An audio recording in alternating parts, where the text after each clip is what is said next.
Welcome to part 2 of this two-parter inspection of the engine.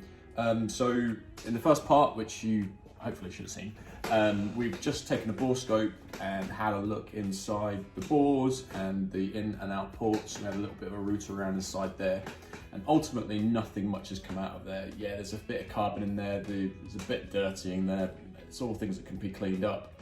So we're gonna run a compression test, and we're gonna see literally just on the deck, run it on the starter motor so we get that looking, see if we get the starter motor going first of all, see how that's looking, get a battery on it, and then we'll just see on the deck if we have got compression.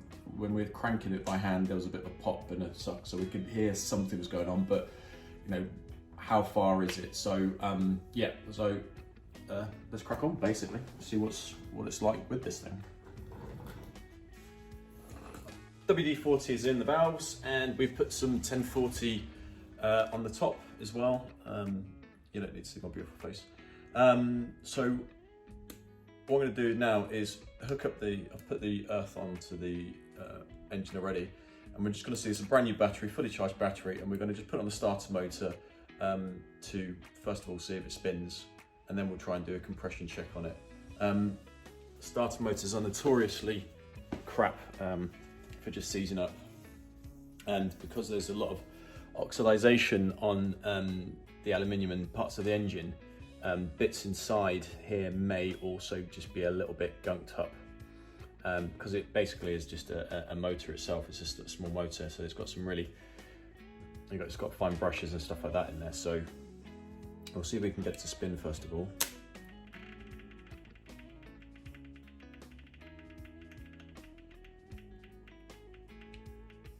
Sounds like it's turning, but it's not spinning, basically.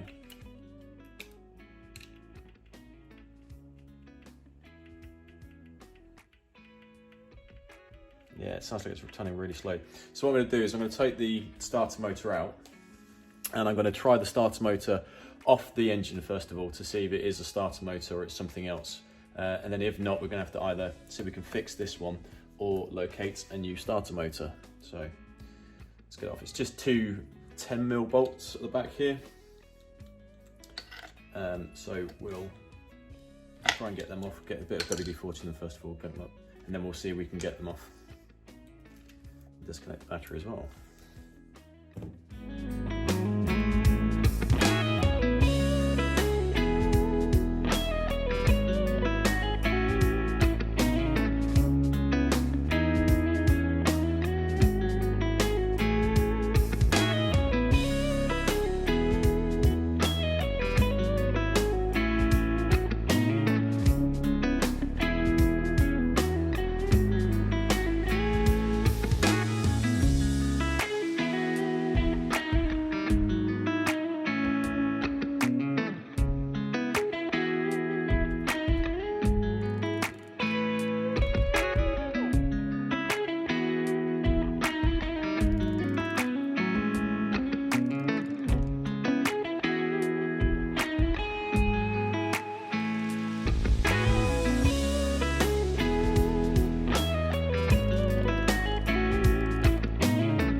Not my finest work, but it's out. This little bolt at the bottom here was just getting a little bit stuck, so when it goes back in, I have to make sure we actually try and put the bolt back in with the actual unit itself. Let's put that away for just now. I'm going to I might actually get the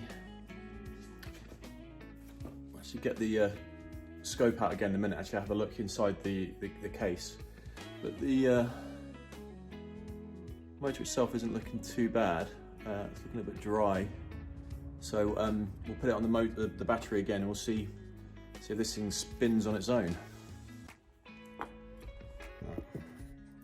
You have to hold it tight. Now just be careful with this, because this is 12-volt friggin' battery here. So let's see if we can just get it to run a little bit.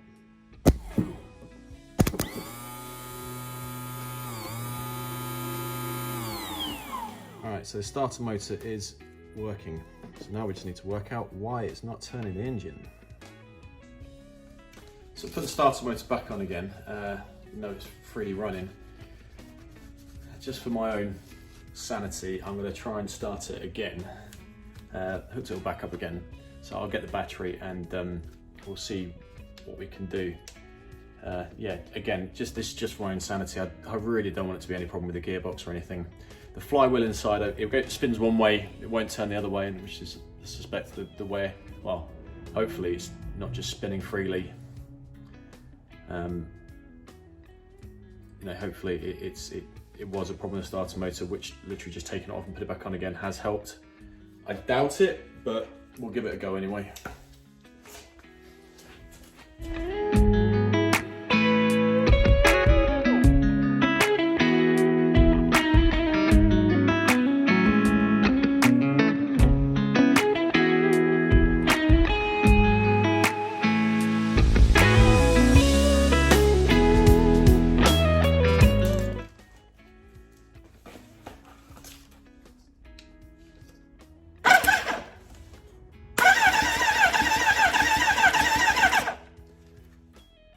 Thank God for that. So yeah, no reason why, no idea why.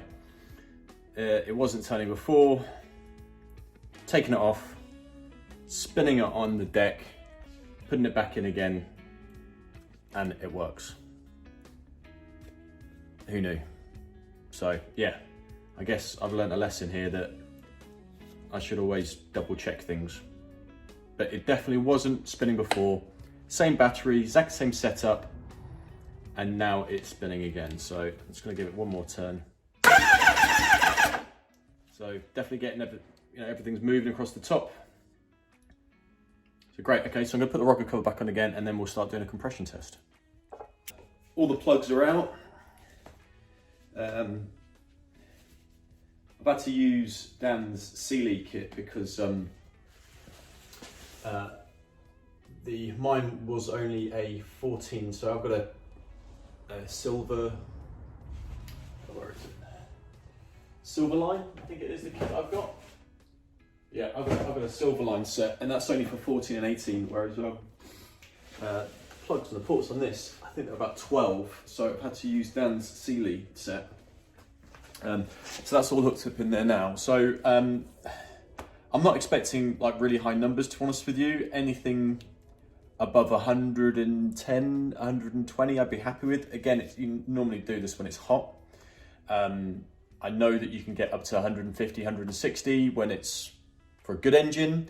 So anything above 100, let's lower our expectations slightly.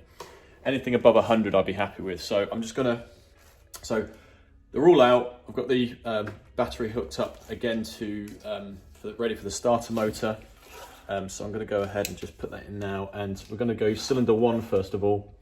So we put a bit of oil in there before against over the cams. So we're not going to do it too much, just a few turns basically, just to see if we can get a little bit of pressure in the in each piston. So I'm going to go ahead and try and do that now.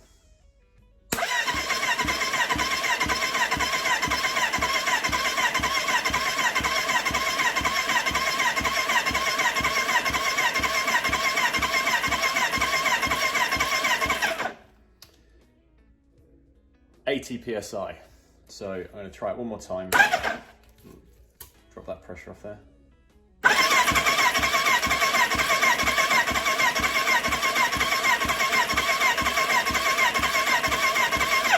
Yeah, again, only up to 80 PSI, so not the best start. So we'll try crack on with the rest and see how they do.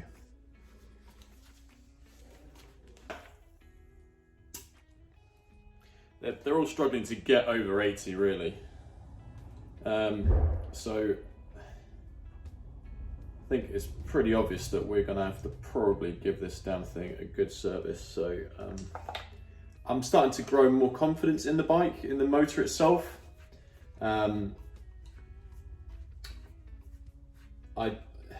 It seems like it's just an old engine, and it's not in bad shape. It just could do with a little bit more TLC, to be honest with you.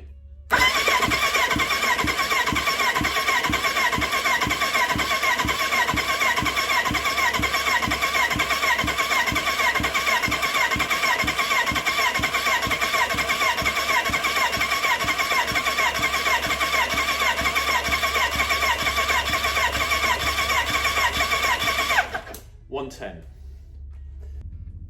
We've got compression for starters, so I think the engine will run. There's nothing to say it shouldn't fire up, it shouldn't run with some new plugs in. And yeah, so I think I'm gonna chalk this one up as a good engine. I think I've seen enough today to make me convinced that it's still worth saving.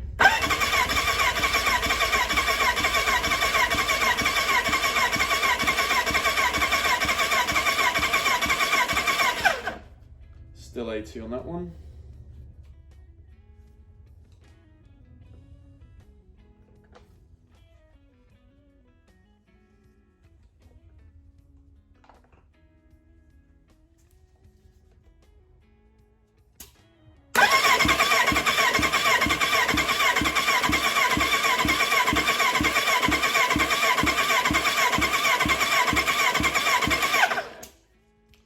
Still 90 on that one.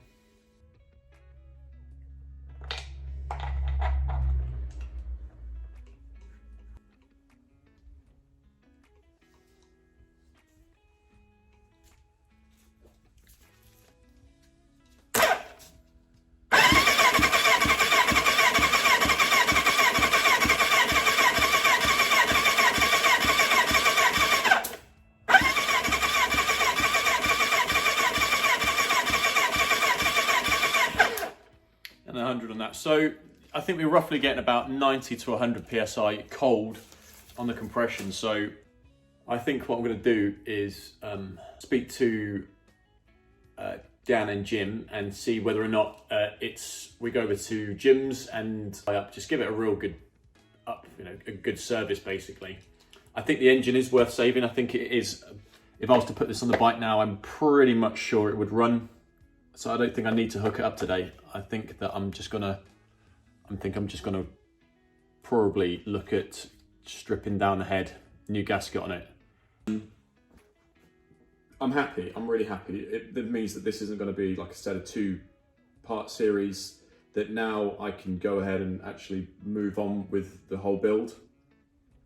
What I'm gonna do is I'm gonna take the engine over to Jim, who is a professional mechanic. He's got his own garage. He specialises in actually anything, to be honest with you, a lot of custom fabrication work, but he also likes his bikes as well, and he tolerates me. So I'm going to take the engine over to him, and what I'm going to do is I'm going to change the head gasket on it. It's a water-cooled engine. It's a 1985 water-cooled engine. It's 35 years old, 1985, so 35 years old. And I'm going to change the head gasket. I'm going to change the head bolts on the recommendation of Dan as well. So we're going to he's got a blasting cabinet there as well, so I'm going to see if there's any little bits I can take off it, blast it now, and just give it a little bit of a paint up. So yeah, we're going to take it to a professional mechanic and just see what he recommends, see if he spots anything as well, because I'm learning with these as well. I could probably take the head gasket off myself and change the bolts, put the bolts back on again, but if you're not 100% confident of it, then speak to a mechanic. These are the biggest petrol heads going, and they want to help people with these things. If you've got a mate is a mechanic, go over, pay him for his time, obviously, but ask if you can hang around and watch it as well. So that's what we'll be doing. I'm also going to do a little video this week on the tank as well. The forum gods have shined on me this week because Dan very kindly had it sandblasted when he had his Mark 1 Golf sandblasted, and it's come back full of holes basically. Now it could get fixed. But I don't think it's worth fixing, because a really nice bloke up in Scotland has actually found another tank for me. So I'll talk about that a little bit later. But next week we'll be at Jim's. So all I've got to say really is thank you very much for watching.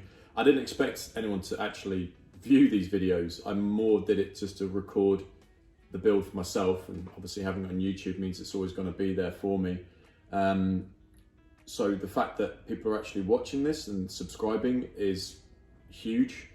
I'm learning here, so if you spot things that I'm doing wrong, or if you've got a little bit of a better idea about doing things, or if there's anything on the actual bike that you want me to pay particular attention to, or you've got some ideas for what I can do with things like spraying the spraying it, and the next thing it's going to be doing is looking at removing the wiring loom. So I know about labelling that up. If anyone's got any ideas about that, like, let me know, please. This isn't a how-to guide. This is a video of a bloke who's basically fulfilling a childhood dream of having a GPZ.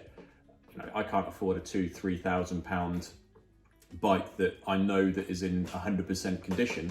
So buying this bike for literally £300 and building it back up is probably the closest I'm actually going to be able to get to do that. You know, especially with things like changing the head gasket and stuff in it now.